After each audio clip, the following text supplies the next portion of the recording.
Thank you, ladies and gentlemen, thank you very much for coming to this Policy Exchange Fringe event generously sponsored by Action for Children about children's centres at the heart of early intervention. My name is Jonathan Simons, I'm the Head of Education at Policy Exchange and I'm going to be chairing the event tonight. I'm extremely grateful to what is a very, very high calibre panel that's here this evening to talk about this important issue. So on my immediate right is Stephen Twigg. Stephen, as you all know, Shadow Secretary of State for Education. To his right, Dame Clare Tickell from Action for Children, and on my left, Kerry Oppenheim from the Early Intervention Foundation. So three real experts and myself in the room to talk about this important issue. If I can just abuse Chair's privilege very, very briefly to talk about the recent report that Policy Exchange has just put out about this, summary of which is available on all of your chairs and available on all good websites, by which I mean the Policy Exchange website. This was a recent report we did around children's centres and around children's centres and their power at early intervention. What we said in the report was that children's centres have really been in many ways one of the most defining elements, we would argue, of the last Labour government, seen by their champions and indeed by their detractors as an extension of the universal welfare state, the commitment to one Sure Start children's centre in every community, 3,500 by the time of the last government, really a quite significant extension of the universal welfare principle. The Conservatives, since they've come back in coalition with the Liberal Democrats, have really made some quite significant changes to that landscape, and there's three real main changes. The first one is explicitly what they're calling taking them back to their core purpose, by which they largely mean a more targeted offer in areas of more deprivation. The second thing which they've done is they've made it a more flexible offer, so a lot of the duties which children's centres were required to do, for example around child care, early years qualified teacher, those duties have now been removed. And the third thing that's happened, which they talk less about, is that the funding for children's centres has been cut, and we estimate in the report up to about 28% funding for children's centres less than in 2010, so quite a significant funding change. We argue in our report that actually taking them back to their core purpose is the right thing to do. We argue that the basic premise of a children's centre to deliver early intervention for children is vitally important, but doing early intervention and doing it well, of the kind that the Early Intervention Foundation talk about, is very, very expensive and needs to be done in a very, very well planned and organised way. And we argue that the public finances that they are at the moment, it is simply not feasible to have the type of high quality universal service that's needed. So rather than have a sort of salami slice, we argue that actually local authorities should be pushing resources into the areas where they're needed most. We find that actually children's centres, despite the 28% cuts, have held up relatively well since 2010. So fewer than 1% of centres have actually closed. There have been a lot of centres merging, there's been a lot of moves to sort of hub and spoke arrangements, but actually centres have worked quite well to do the type of very, very sensible efficiencies that's actually meaning that a lot of them can stay open, and as I say, fewer than 1% closures by now. But what we actually find is that there's still 14% of centres in the richest third of the country, where only 5% of the most deprived children live. And again, we argue that with public finances being as tight as they are, with the early intervention grant and its successors continuing to come under pressure, we argue that that type of universal level of service isn't the best use of public finance, and we argue that they should be targeted much more in the deprived areas. And we also talk about a couple of specific changes which we'd like to see. The first is around greater transparency around what children's centres do. Now, we will have all seen in this room really, really good examples of children's centres. We'll have seen some outstanding work being done by some really, really qualified people.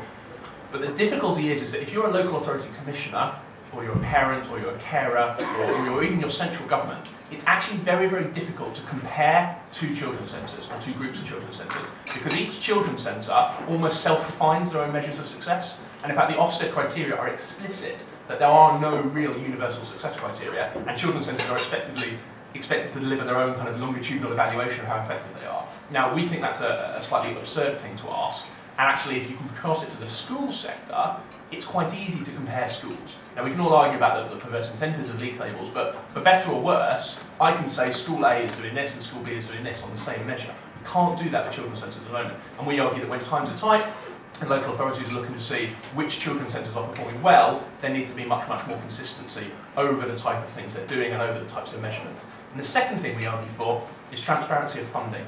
Because again, beyond that sort of big chunk of early intervention grant and the Section 251 response which local authorities put out, it's actually quite difficult to find out how much money is being spent on children's centres, and within a centre, what that money is being spent on. So again, if I was a local authority commissioner, I wouldn't necessarily know that Children's Centre A is delivering its interventions for £4.50 per person, but Children's Centre B is taking £7.50 to deliver the same type of intervention. And we argue that that type of transparency of finances is really, really important when, again, you're trying to work out what's the best use of money. So we call for much more transparency around the finances, much more transparency around the efficacy, and we argue around kind of some other changes that we think need to be made. The last thing we argue for, and this is the thing that picked up the most attention, was around the 2-year-old childcare offer, which is of course not quite the same as children's centres, but is related in that the funding for it has come straight out of children's centres. So £740 million by next year is coming out directly out of the children's centre budget to fund free childcare for deprived 2-year-olds. Now, that was a controversial thing when it came out, and it was a controversial thing that was pushed forward by the Liberal Democrats. And we actually, perhaps counterintuitively for Politics Exchange, strongly support that. We said there's a very good evidence base behind high quality childcare for 2-year-olds, and we think it's a good thing that 2-year-olds have that funding. But importantly, the high quality bit is absolutely key to that. And in one of our earlier reports in Policy Exchange, we found that actually there aren't sufficient good places, particularly in the more deprived areas, for childcare. So that even if you have your 3 hours, there isn't necessarily a good place for you to send your 2-year-old child to. And in that instance, all that money essentially is being wasted. So we argue that what the government should do is dramatically reduce its tax-free allowance that it's about to introduce for childcare, currently capped out at £150,000. We argue that should be dramatically reduced down to something like the level of £60,000 for a single owner, and that would generate substantial savings. We estimate in the region of £240 million a year. And we say that £240 million should be used to create more good places for childcare in deprived areas. That can be the children's centre, but it doesn't have to be. We don't argue the children's centre should have the duty to provide childcare. If a local authority wants to do it through a private provider, that's fine. But we explicitly call, and one of the things that got us in a bit of trouble with Liz Truss, we explicitly call for that £150,000 threshold to be removed, and that £240 million a year used for better quality childcare places. So that's our report. I'll stop now, and I'm delighted now to welcome to speak the Shadow Secretary of State for Education, Stephen Twigg.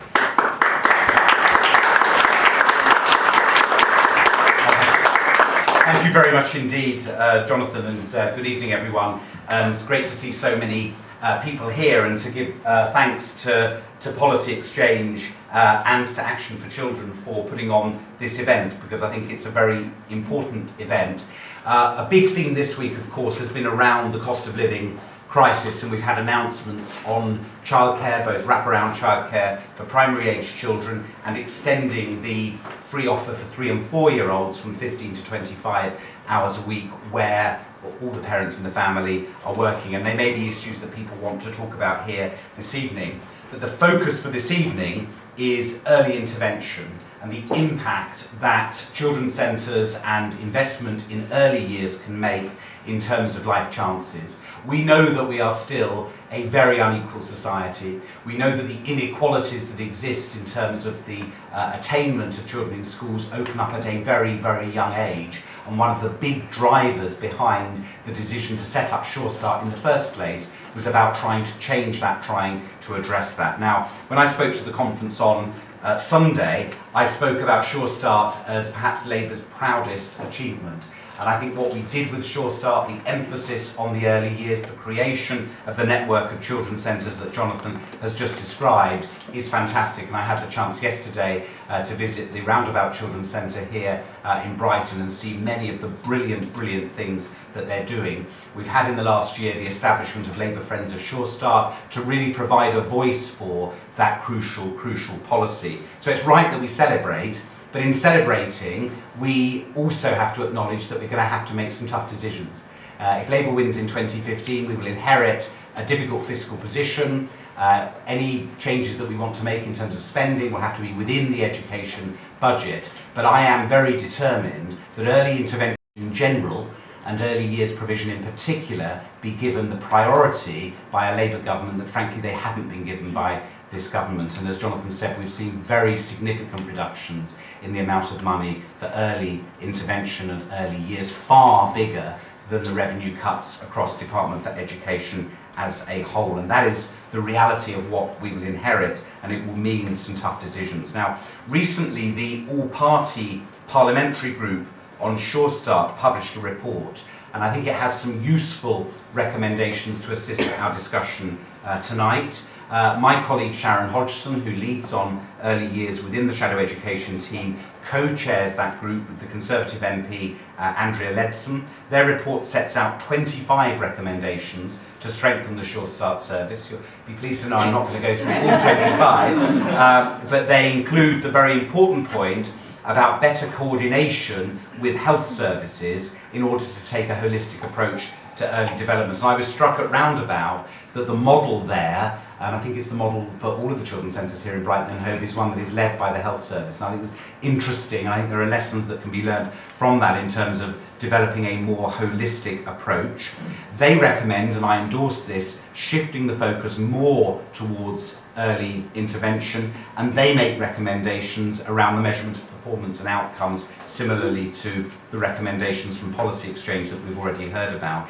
Another recent report relevant for tonight's discussion was the one from the Innovation Unit, and they've suggested a new model for, if you like, a 21st century children's centre. They talk about the potential for local people, local communities, to get more involved in co-designing the services at their local centres. They talk about absolutely the need for and the importance of qualified staff, but that in centres, local people should be supported to do more for themselves in addition to the qualified staff in order to redesign services with a greater emphasis on mutual self-help. And I think we all know, and whenever I visit children's centres see this, the importance of engagement with parents. And I think the kind of model the Innovation Unit is promoting is an interesting one that could strengthen that parental engagement and ensure that children's centres are more firmly rooted in their local communities. And we've already heard from Jonathan about the Policy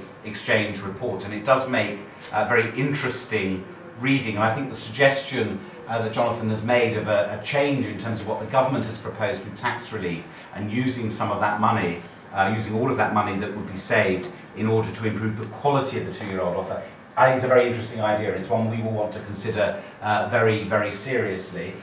Tax relief has always played an important part in the childcare system, but I think a lot of people felt that setting the threshold so high really wasn't necessary in terms of helping families who need help with the costs of childcare. And I think freeing up an amount of, it's 240 million, that's a significant amount of money, and that's something we would definitely want to look at, because I absolutely endorse what the report says in terms of the inconsistency in terms of the quality of places for two-year-olds, and how in particular it's often areas of greater social and economic need that have the paucity of such places.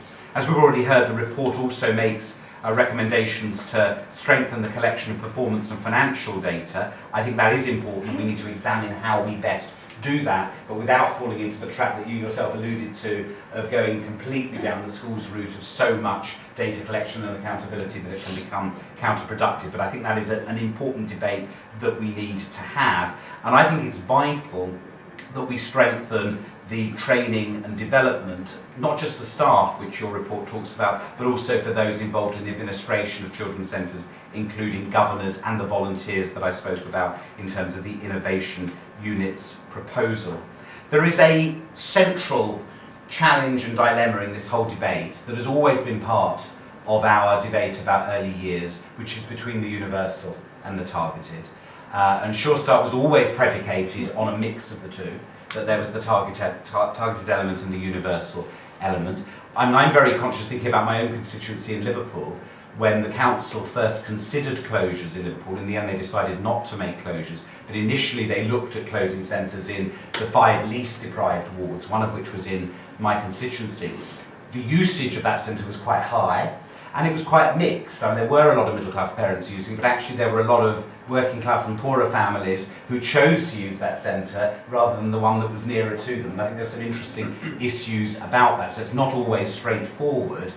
What I would say is, if we go back to the original moral purpose in making this argument, a major part of it was about tackling inequality and deprivation. And if there are fewer resources, we've got to ensure that the resources are reaching the communities that have the highest level of social and economic need. I think there will still be a mix of universal and targeted, but I agree with the suggestion that there needs to be that greater focus within the fewer resources that we have compared to 5 years ago on the areas of greatest social and economic need if this is going to make a serious difference to life chances in the future. And just a couple of final points. I spoke about the holistic model and health. Clearly, there is still a major challenge around coordination between different services, and the recent evaluation conducted by Naomi Eisenstadt and others at Oxford makes very interesting reading. And what Naomi found was that multi-agency working has actually become more difficult in the recent period. For example, many children's centres seeing the withdrawal of services by Job Centre Plus and other agencies. Now clearly this is a challenge not unique to the debate on children's centres, but it's one that I think we have to address. I also think, despite the very difficult fiscal climate, there are a number of local authorities that are doing some very interesting things that we can learn from as we develop the agenda on children's centres. I think looking at what Manchester City Council are doing, for example, using the live birth register to make contact with every family, I think that absolutely is the right thing to do and is a really, really important part of the renewal of Sure Start and children's centres in the future. And it's great that Kerry is here and is now Chief Executive of the Early Intervention Foundation. The foundation is so important. I've spoken in the broader education context about the importance of evidence informing our policy making, and I think the work that Graham Allen has done both in Nottingham and nationally in campaigning to put early intervention on the policy and political agenda is brilliant. I'm delighted the foundation is up and running. I'm really looking forward to hearing both what Kerry has to say and Claire. Thank you very much.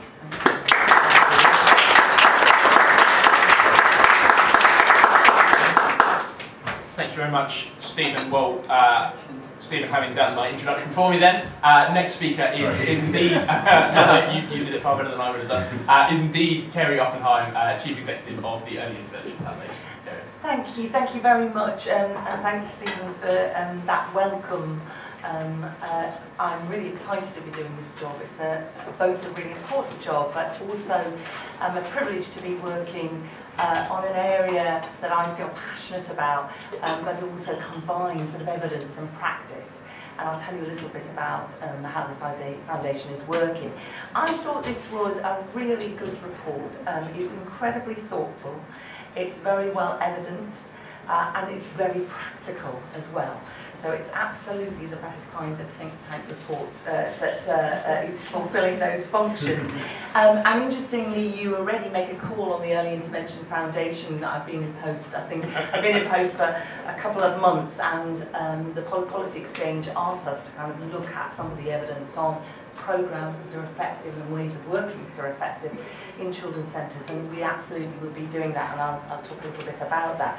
I think what it is really interesting and important to read in the report that children's centres can and do make a real difference to children's outcomes, and the issue is about how we maximise that, and that comes out loud and clear from the report.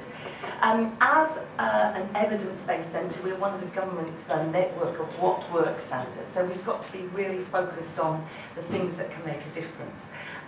We're also cross-party, and that sort of consensus that we're trying to build, both at the level of practice but also amongst policymakers and indeed politicians, is really important, because early intervention is something that is not a short-term project but will take time. So it has to survive different political fashions and different political parties. I just wanted to explain the way in which we are seeing. There are obviously lots of different ways of interpreting early intervention. For us, it's about getting to the sort of root cause of some of the social problems, challenges that we face, and to improve the outcomes for children and young people, and we take it from -9 months up until the age of 18, for those children who are at risk in some way. And so it's both about the early years, and the early years are vitally important. We know that they can have very, very long-term consequences, but it is also about getting to problems earlier on before they become entrenched.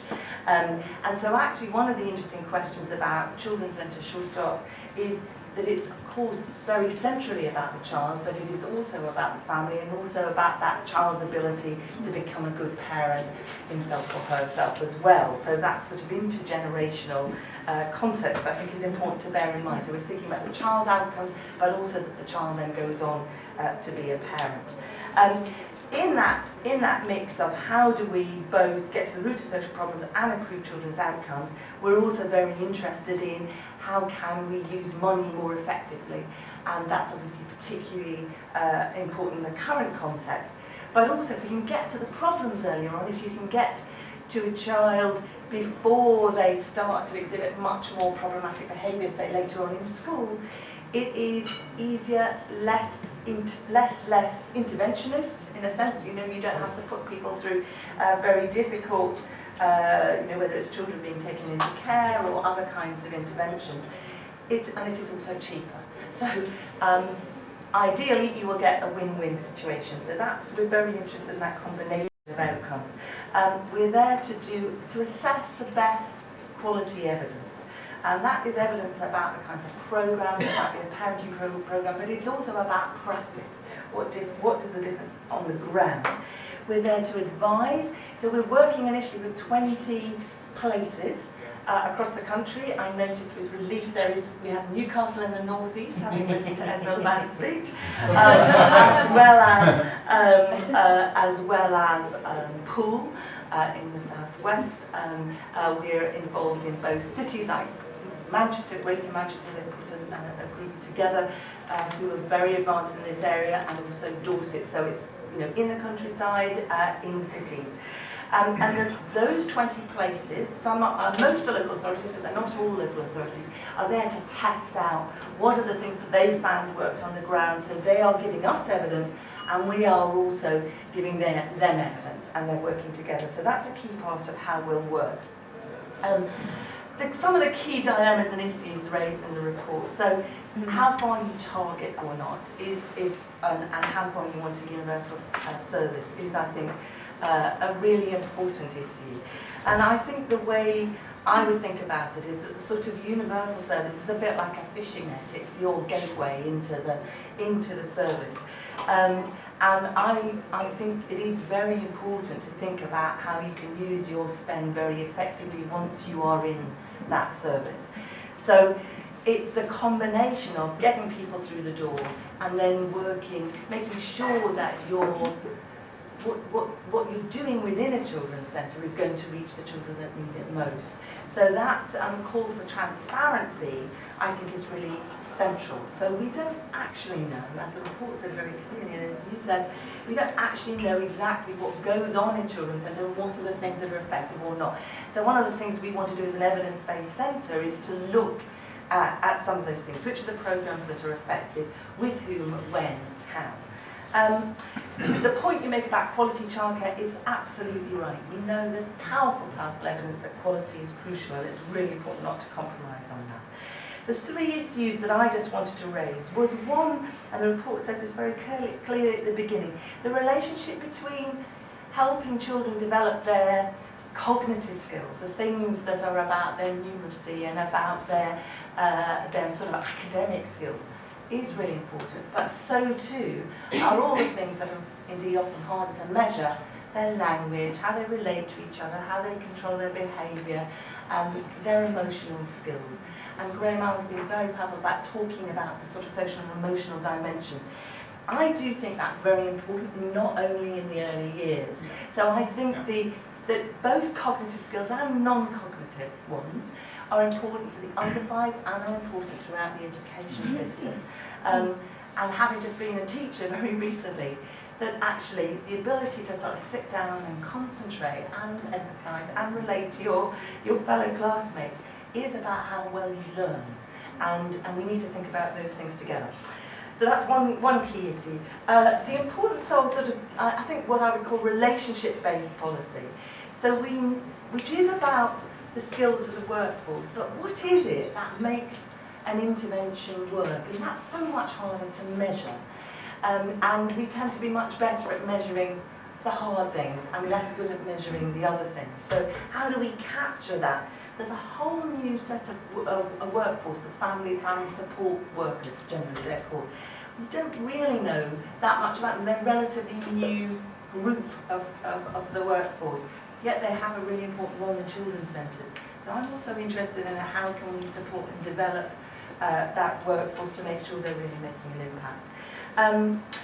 The evidence, one of the interesting things that's coming up from the places we're working with is that they have a fairly good idea about programs that might be effective. So a parenting program or a way of intervening with a family. They're much less clear about practice and systems. So the point, Stephen, that you make about multi-agency working, it isn't only what happens to you when you're on a 12-week parenting program or when you're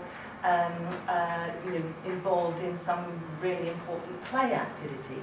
It's also about all the things that happen before and afterwards. So how do these things fit into a wider system? So that's the sort of evidence that we're interested in, is not only the high-end evidence, where you have a randomised control trial, important though that is, but also in the things that we have traditionally been less good at measuring. We want to find a way of capturing that in a robust way. One of the things, just to pick up again a point that you make about the integration of health and early years, we have one of our work streams, one of the ways that we'll focus on is particularly on how we might do that better. So we'd be very interested in people in the audience who might be working in this area, or indeed the panel, about how can we make 0 to 5s about linking education and health in particular, but also so we provide that rounded service for children of that age. Great, thank you very much.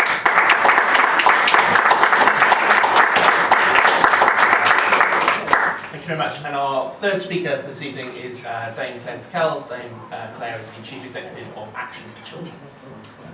Thank you. Loads of what I was going to say has been said, so I'm going to bust a little bit. Try and add some value by not slavishly repeating what other people said. The first thing I think would be to say, again, congratulations to Policy Exchange. This was a thoughtful piece of work. More thoughtful than we thought it might be.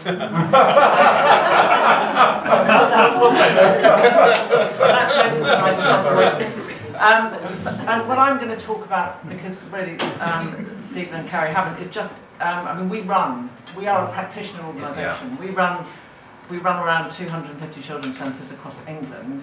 And we've been there since phase 1 Sure Start. So in a sense, we've been on the journey. So we work with some of the most disadvantaged children and families. We work with, they're not all in children's centres, but we work with around 250,000 children and their families every year. And so what I'm going to talk about is what we did and what we do and what I think we need to be doing. There have been huge changes for us that we've seen in our children's centres since the election. As Stephen talked, there's lots of clustering that's taking place, hubs and spokes, however you want to describe them. Lots of that, some of it's being done very thoughtfully, some of it's being done in the sense of, okay, so we have 6 children's centres here and they all look identical, so let's look at how it is that we can make better bang for buck, so we can, specialise in mental health here and in different things. And some that's actually not necessarily as thoughtful, and in some instances is actually about having, the hub is all singing and all dancing, and the spoke is actually pretty much not very much there, and it's like what I think a phase 5 Sure Start would have, had we, heaven forfend, got to phase 5. Because I think actually phase 4 was a bit of a stretch, personally. We've got lots of increasing need, a huge increase in poverty, and I do think it's important that we start talking about poverty as poverty, rather than it being something that where we sort of medicalise or we pathologise. We are seeing in our services a massive increase in poverty and a whole bunch of things that fall out of that as a consequence. So lots, massive increases in domestic violence in services and so on and so forth. And that's what our children are experiencing. And I think it's really important that we speak to that because of its significance. There is, around all of our children's centres, you said at the beginning, and I think it's quite right, actually, children's centres have held up so far better than we thought they would, but around them, everything is contracting. So in a sense, thresholds are going up, so the children are in far greater need, and our ability to do that sort of connecting into those secondary services is diminishing, which puts massive more pressure onto children's centres. Not a bad thing, but just a statement of fact. Massive increases around safeguarding. I can't say that enough. So the issues around, around the falling off of what's happening in the public sector and thresholds going up is putting a huge burden on children's centres. In some children's centres now, we're doing all of the CAF stuff. Really, really important. It's great. It's being captured. But if you take that out, what's happening is that visibility is going to be is disappearing. And I think there's something about understanding that what is happening below the parapet really is happening. And if you were to take that away, there are real risks. And that conversation, I don't think happens enough. And all of the stuff that has always been very important, and I think there is a current iteration around children's centres acting as hubs for all of those other services that are and that was always, I mean, that was Sure Start Phase 1. We're all about actually, you know, the child being at the centre and those services spinning off. And there is a 2013 version of that, which is as important, but is really, really important because of those backdrop issues. I do have to say we are running neither universal Sure Starts. I don't recognise the idea of Sure Start anymore. And I think that, when I said this at the Select Committee, I think we need to think about how we describe what it is that we are doing in children's centres. And the reason I say that is the moment you say Sure Start, you trigger an emotional response. In some people it's great, that was our flagship. And in others, it's don't like it, because that was part of the Labour nastiness, awfulness, progressivity, and it actually takes us to somewhere we don't want to be. Neither, I have to say, are we running childcare centres, as described by the Deputy Prime Minister only 2 weeks ago on a very cold roof in a Montessori place as he was announcing the extension of his 2-year-old offer. So I think there's a challenge for politicians. I don't think that we're getting the right leadership on this politically across the piece. I think there is, it has always been and continues to be a highly politicised conversation. We're seeing at the moment, I mean, it's become bitty. You know, the 2-year-old offer, the this, the that, the other. Actually, what we're losing is the totality, the holistic stuff, which is what children's centres were all about. And I think Labour have as much responsibility for that. There's something about what was the vision here, what is it that we wanted to do, and how do we describe that now? Again in 2013. So there's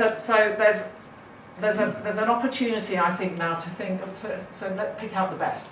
What was, what didn't work? Because actually, I have to say, for all the, all the Sure Starts that we ran, the sort of slavish stuff and adherence to Birkbeck was great, but actually it stopped us from being able to do what one of the things that Sure Starts was supposed to do, which was to develop something and co-create within a community. Because in actual point of fact, we had to follow stuff in order for the evaluation to take place. Now that, of course, raises a whole set of issues around measurement, outcomes, and a whole bunch of stuff. But actually, if you're so slavishly having to follow that you're actually saying we can't do that because that seems really crazy. You've lost, and that really matters now because of where we are now. On the core purpose argument, and the targeting thing, I mean, this is really important, isn't it? And it isn't an either or. If you make something that is totally targeted, nobody will use it, other than people, But if you make it so universal, and let's remember the language of progressive universalism, what a wonderful idea, but we're never going to get there, were we?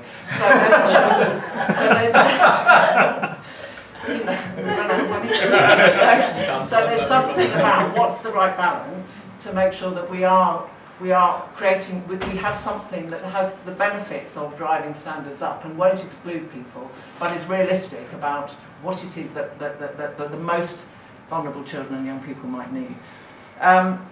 One of the back to basics principles really important is the community engagement piece. Some of the best stuff that we are now doing in children's centres is because we are genuinely engaging with local communities who are adding massive value. And I think one of the problems around pricing is that actually if you have a very mobilised community who are coming in and working alongside, you can't price that. So, it becomes a real problem. And we've had instances where we've transferred, we had one last year where we didn't actually, we had wrenched back from us 6 outstanding children's centres. I'm not bitter. I won't say where they were. I'm not telling you. And actually, what the local authority who did it completely didn't understand was that the building was given to us from a Clare church. We had a huge number of volunteers who gave enormous amounts to us, and there was a sort of social capital aspect to that, and it just went. And all of a sudden, they had the sort of, not quite skeletons of, but something that you couldn't cost that, actually, unless you get, some of that social investment stuff right. You couldn't cost it. And that's the problem, I think, around some of the stuff that you were talking about. Evidence, of course, is really important. We shouldn't be doing it if we don't know that it works and we can't demonstrate that it works. I think there is an interesting conversation still to be had with Ofsted, who are just, running around right now and suddenly everything's failing. And one of the things that they're not managing to connect is they're coming and looking at a children's centre, and the children's centre isn't managing to reach those disadvantaged children because the local authority data set is insufficiently good. That doesn't mean the children's centre is failing because it's rubbish. It means because the system isn't working properly. And of course, we need to be tracking children at birth, and we also need to be thinking about how local authorities do that. But actually, that's not the children's centre's fault necessarily. That's about how you make the system work properly. And on the 2-year-old offer, so how can one not think it's great? But there's something for me about, we run all those children's centres. Nobody came and talked to us about with some of those local authorities who are running around really struggling to think about where are we going to deliver this, didn't come and talk to us because it wasn't designed in a way that said go talk to the people who are currently have a bit of capacity, bit of capability. So in a sense they became competing things. They shouldn't compete. Actually an excellent or an outstanding children's centre or cluster of children's centres we should be asking how are you contributing to and helping with the 2-year-old offer, rather than are you competing with and driving that small provider out of business. It's there's very little money around, so all those total place principles should be applying in this. I've nearly finished, actually. So, for me, there's what's the narrative? Can we move away from menus? Can we move away from thinking there is something that we could do, which is, we'll do 2-year-olds here and we'll give these children free school, and we'll do a bit of wraparound there. What is the vision for children? Going back to the principles, the Early Years Foundation stage was a fantastic thing. Why aren't we connecting those things up? The Early Years Foundation stage was about social mobility. It was about actually levelling stuff up so that in actual point of fact every child had the best possible chance, and we're losing a load of that narrative. We're working towards sticking 4-year-olds down and giving them a pen and telling them they've got to fill in and not go over the lines, So, and we don't know, and we know that this isn't going to work in terms of, all the stuff around early into what we want for our children. So, what's the narrative? What's the purpose? Describe it. Inspire us. Re-inspire us, whoever you are. And there is, I think, something about getting Ofsted to work as regulation is good, measurement is good, outcomes are good, but Ofsted need to be talking about how you make the system work. Against a vision of what it is that gets a child or does something about school unreadiness, which is what I talked about during the EYFS review, which isn't about getting kids sitting down, but which is actually understanding what it is that inhibits a child's ability to learn and doing something about that, and not doing it when they're 4, but doing it when they're 2, and doing all of that stuff.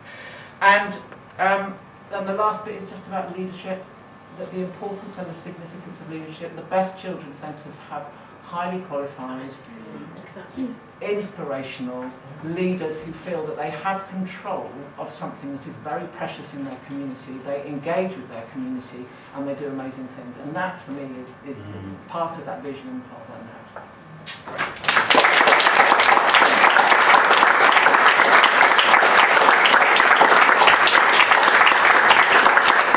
Wonderful, thank you very much. So we have about 15 or 17 minutes of questions. I'm going to be very, very precise. Can I ask you, when you ask a question, to give your name and the organisation or CLP you're representing, and can I make a plea, please, which no one ever listens to, but can I make a plea for short, brief questions rather than long speeches and expositions, please? Yes. Yes. And sorry, and if you've got a question to somebody, can you direct it, or a general question? I guess it's a question to Stephen. My name's Jill Rush and I'm Head of Policy and Research at the Family and Childcare Trust. I'm about to release a paper on Sure Start. I mean, the crown jewels of Sure Start are to get proper interdepartmental working between different government departments and at the local government level interprofessional, interdisciplinary working as well. How do you propose to get the Department for Education, Health, CLG, and whoever else, DWP, to work together more effectively? Treasury, possibly. Treasury, to deliver an integrated service. And how do you propose to translate that down to a local level? My paper shows that only 41% of Sure Start centres actually have a health visitor clinic. Right. Thank you. And that's sorry, that's I know. Thank you. Okay, we're going to take questions in sort of a couple of three. So yes, second question. I'm Antonia Bance, I'm just a local member of the Labour Party. Nothing wrong with that. I was councillor for 7 years in an area with a phase 1 Sure Start, and it breaks my heart that it's now only open 3 days a week. So that's the sort of background I come from. I'd like to remind the chair of the panel that 1 in 3 kids living in poverty live outside of the poorest areas. And I hope his next iteration of his report will take that into account. I think it's important that we reach those children. But I'd also like to ask Stephen a plea. So the programme that's endured in a place where children's centres have been cut to the bone is the Family Nurse Partnership. And the reason that programme endured is because it's very heavily led. There are only certain things that you're allowed to do and call it a Family Nurse Partnership. It is brilliant at improving outcomes for teenage mums. If we had done that with the family intervention projects, and if we'd done that with the Sure Starts, and surrounded them with a framework and of academic evaluation and of copywriting that had said, you do this stuff in this way, perhaps some of our treasured interventions would also have endured. What do you think? All right, great. And third question, yes, gentleman there. Yes, please. Kieran Williams, I actually work for Clare at the Early Intervention Foundation. If this is a planted question. I just want to make a couple of very brief observations. So I've spent the last... So can we do really brief? Very brief. I spent the last while going around and visiting various local forests in the 20 that Clare was talking about, and I suppose the thing that I really observed from that is children's centres look radically different depending where you go. Some of them serve huge populations, some of them serve small fragments of the population, some of them have every type of professional working in them, some have just a very core children's services profession in them. And I just think it's really important that any policy starts from that point of thinking, well, actually, what we have now is very different and getting in all areas. But my question then, which is very short, I think a key issue is around the workforce that I'm hearing people talk about. We have a very clear professional development route in teaching and health visiting, and then we have this children's centres workforce, which has evolved rapidly, and I think no one's quite clear what the framework for it is. So I'd be interested in your thoughts on what the answer is to that. Okay, great. So 3 questions. First of which was around linking up and joint working, particularly between central government departments. Second one was around essentially should we kind of copyright programmes, or would that be a sort of better way of delivering that? Might also talk about. And the third one was about training routes workforce. Stephen.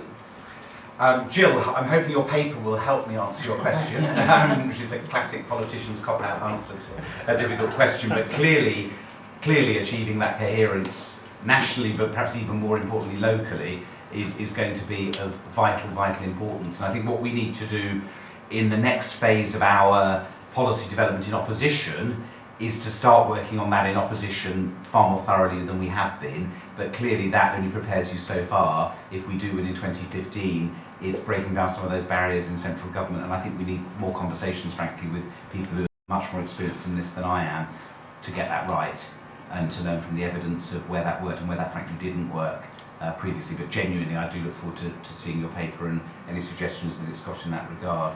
Antonia, I mean, you made the point, Claire, about poverty, and I think putting this argument in terms of poverty, I think is really important. And your point, therefore, about how you have to have the universal and the targeted to ensure that you reach those most in need. I think there is, I suppose, not necessarily a contradiction, but a tension, which perhaps could be creative, between the suggestion that we want variety and allow things to work differently in different places, and your very strong point about when there is a framework, then that framework can be more sustainable and more difficult to erode. And I like the idea of learning from the family nurse partnerships as a way for taking things forward. I'm interested in, I don't know whether it's just an issue of nomenclature, but the point about Sure Start, and maybe it is just in kind of Labour Party circles that we're still obsessed with saying Sure Start, and right, you're nodding vigorously, right? We're very proud on the right, and then they go Sure Start and split it. I mean, that's the point. Well, let's develop a conversation about that, and I think it is one in which we're going to have to reach an agreement as to what we regard as an overarching framework for all of it, and what we regard as the stuff that rightly should vary because different communities are different from each other. And that really relates to Kieran's point about the huge variety. I was struck visiting Roundabout yesterday here that they are still delivering the bulk of their services, they are still open every day of the week. But what's coming round the corner that they said, and everywhere I go says, is if you look at the projections on local government spending, it's going to be a great deal harder next year and a great deal harder still a year after. And I think that's going to force us to make some quite difficult decisions in terms of getting these balances right. Great. Kerry, I think the point particularly around sort of family nurse partnerships I think is really interesting, because I know EIF has done some things with Triple P as well, and fidelity to programme is really, really important, and one of the kind of real ways you drive efficacy. What's your views on Antonia's question? Yes, I mean, you're absolutely right. Family Nurse Partnership, which is a programme, if people don't know, where you work with teenage mums from as early as possible after conception, right the way until the child is 2, and it has a 30-year evidence base, really unusual for social policy programmes from the United States, and which they're now also looking at very closely in a UK context. Slightly different, well, not just slightly, majorly different context, because we do have an NHS and have had an NHS for a long time. They're just about working out how to get a little bit closer to that in the United States. So, so I think there is an issue about often US-type programmes in a UK system. We need to take account of the baseline system. But you're right, FNP has a very powerful basis. I think the challenge is, yes, we need people in areas to use, where there's a really good evidence base, we need them to use those programmes and think about, actually sometimes what is quite a difficult decision is to kind of move from something that might be your treasured thing, but actually don't have an evidence base for it, and trying out the things that do have a strong evidence base. And I think that's often quite a hard thing to do at a local level. But I think the other key thing is it's not just about the programmes. It is about all the things that surround that. So have you referred the right people into that programme? How are you going to sustain the impact of them going through a programme over a longer period of time? How do you draw, as Claire talked about, the community, which is often we not find it quite hard to measure, but it is very important in being able to sort of seal an impact often, but we don't capture it in ways. So I think evidence-based programmes are very important, but the sort of the system and the practice that surround them are also very important, and we need to be able to capture that in a more evidence-based way than we have before. Great, thank you. Claire, I'd like to answer the workforce question, because no one else does. Because I think it's a really good one, I mean, there is no longer a requirement to have QTs, for instance, in children's centres. Now, I wouldn't necessarily say that you have to have, a qualified teacher. You have to have, but as a qualified teacher. But I do think it's quite noticeable when you don't. Yeah. And I think that there should. I think, given the issues I was talking about safeguarding, people need to have access to at least an NVQ for supervisor in children's centres. They need to have access to qualified social workers because of this is infinite shades of grey discussions that we're talking about in terms of social work. So there's something about having sufficient access to and qualified staff on site to deliver the kind of leadership and the kind of confidence when you're talking about that backdrop, so that you don't have to ask people all the time what it is that you need to do, because, as I said, this is infinite shades of grey stuff, so you actually need to have those sorts of qualities. Okay, great. We can take three more questions at time. So the woman there in the black top, yes. Sorry, I didn't do one of the sheets, so it's very good. My name's Christine and I'm the chair of the Upminster Newhall Church branch, but I'm also a social worker in safeguarding, and I totally agree with what you say. We used to have the MOLT teams in the children's centres, which are the multi-agency locality teams. And now we've lost them because the borough I work for thinks it's expensive to keep a social worker in there. So they have they've got 6 sections where they've got 14 children's centres, and they used to have a social worker in each one, and they have one. I'm really sorry, if we just get to a question, I'm sorry. I agree with what you said about your thing, but what about this, the parenting classes? Yeah. Hateful, that's we call it strengthening families. Mm. People say parenting class, people we're losing that. The funding for that is being cut back, whereas we used to have one running every 12 weeks. We've only had 2 this year. Okay, all right, so that's woman then. It's Jackie Taylor, West Derby, Liverpool, CLP. How do you stop any early years initiatives, stop it being drawn into whatever politics are around of the day? I'm just thinking at a Sure Start I see as very much associated with Labour, and I'm just thinking of other initiatives such as like Oxpick, which is heavily supported by Andrea Leadsom, and I'm just thinking if 50 months later to get back in with the support for that sort of be withdrawn, more put into Sure Start. Okay, great, thank you very much. And final question, yes, one at the back. Yes. Yes. So, Jennifer John, County Councillor for Warwick North in Warwickshire. You talk about in the report about targeting resources in the most deprived areas. I'm a bit worried about that because we do already have a funding formula for deprivation, which means that in North Warwickshire, for example, a children's centre actually receives perhaps twice as much as in the south of the county. Right. So that's not our concern so much in Warwickshire because it's already being targeted. In Warwickshire, the proposals are to cut 30% of the funding to the budget for children's centres. And what really helps 30%, and that doesn't include the redundancy costs. It's going to push it up to about 40, perhaps even towards 50% for some centres. What would really help us is if the ring fencing for the early intervention grant would be restored, because that was cut in 2010. So my question to Stephen is, I understand that to ask if it can be restored, I understand Liz Miliband has actually said or challenged David Cameron on that, and Sharon Hodgson says she thinks it is going to be restored. Could you confirm that? Fine, good, thank you very much. So, question on parenting classes, question on how do we stop politics playing games with sort of favoured interventions, and a question on can we restore the EIG ring fence. Let's go the other way this time. So, Claire, any thoughts? Good luck on getting any ring fence on it.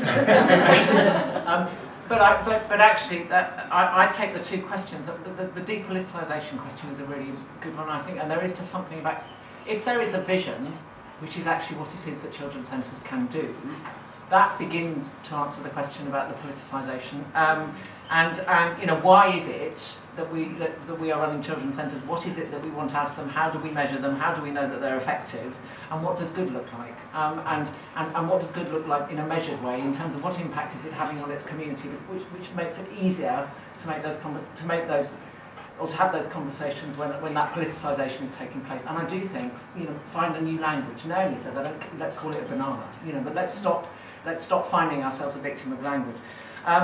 The stuff around the steady erode, your point, Chris, about just taking bits out, I think there's a point where you can say this isn't a children's centre. I mean, there are husks around. I mean, I come across husks which aren't, and actually very often they wear phase 4s. Because I do think that for all the short start conversation, we started with something that probably was overly endowed with all the bells and whistles, and then phase 2s were about right, and then we got to phase 3 and phase 4, and actually it was just a thing about we're going to take less and less money, or give you less money, and expect your reach to be bigger. So there's something about, at some point it isn't a children's centre. If there is no evidence-based stuff in there, if you're not doing parenting programmes, if you're not doing much, it might be a great community hub, maybe something, but actually let's not say that we are keeping children safer here or whatever else that is, and that's something about challenging what's happening in a way that says this is what you're saying you're doing and this is what we're doing, and that's great. I mean, there's one local authority we're in, they're just taking a whole bunch of children's centres back in, and they've said for the half that we're not taking back in, if the community want to take them over, that's fine. That's fine, they're not children's centres though. Yeah. So, okay. Just on the politics point, and I mean I agree with you, Claire, that I think you could articulate the vision, then it becomes easier for people to sign up to it. But I do just want to kind of mark a change, really, if we think about that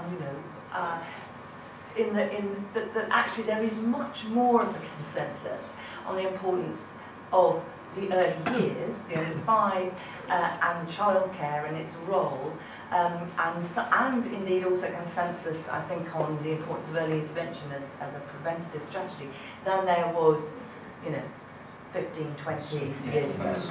So we are talking from in a much, much better place. We can have a conversation across both parties at national and local level.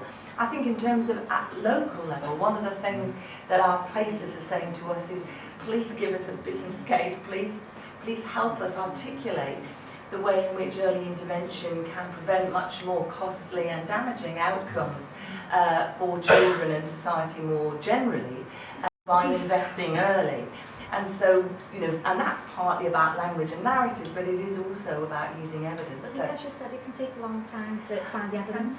Absolutely, and that's why having a stream of money, whether it would be the suggestion that Policy Exchange have in their document, to allow you to have some of that sort of flexibility to double fund. But of course also, because we're in this very difficult context, people are having to be much more daring about how they use their funding streams. And I do think we have to get out of the thing that we thought when times were easier, that you just have another funding stream, and actually you think, well, we've got to just look at our mainstream spend and how we can do it better and more effectively. It's not easy, but there are sort of community budgets and things are enabling some areas to do some really interesting and important things. So I do think that's a challenge to rethink our systems and the way in which we provide services for children and families more generally. Great, thank you, Stephen. Let me just comment briefly on the three questions. On parenting classes, this came up at an event at lunchtime today that I was doing. Christine Blower from the NUT responded and said when she was teaching, they put on parenting classes and no one turned up. When they then put on classes and said, these are classes about how to make your child more successful, all the parents turned up. And so there is a bit of an issue about how they're sold, and I think you gave a good example of that as well. I think it would be good to restore the early intervention grant as a ring-fence grant. I think there are two difficult questions. One is what's in that grant, because obviously what the government has done is collapsed a lot of things, including youth services, into that grant, and does it make sense to do that or to disaggregate that? And the second thing, which is a difficult point but true, is that there's a hell of a lot less money in that system. So if we did ring fence it, we wouldn't be ring fencing as much as there was previously, but at least it would provide some kind of protection. Sorry, I just wanted to come back. But, can I just quickly reply? But very, very quickly. £1 spent on the child early of course. 1,000 years saves No, absolutely. And I think you're right, and that speaks to the broader point, and I'll finish with this. In terms of spending priorities within government, and certainly within the Department for Education, all the evidence, and you said it, is the earlier you start, the better. And I think that over the longer term needs to inform our approach. And that leads to Jackie's question, really. I've talked about the idea of establishing a centre for evidence working with the Department for Education. And I think what's being done on early intervention, what's being done by the Education Endowment Foundation is really, really important. And if we can get evidence to have a bigger role, then we have the prospect of it not being Sure Start if it's Labour, something else if it's the Tories, actually getting programmes that can be signed up on a cross-party basis. Well, on that very optimistic note, we'll have to leave it there. Can I just say thank you then to our three speakers, Stephen Twigg, Clare, and Clare.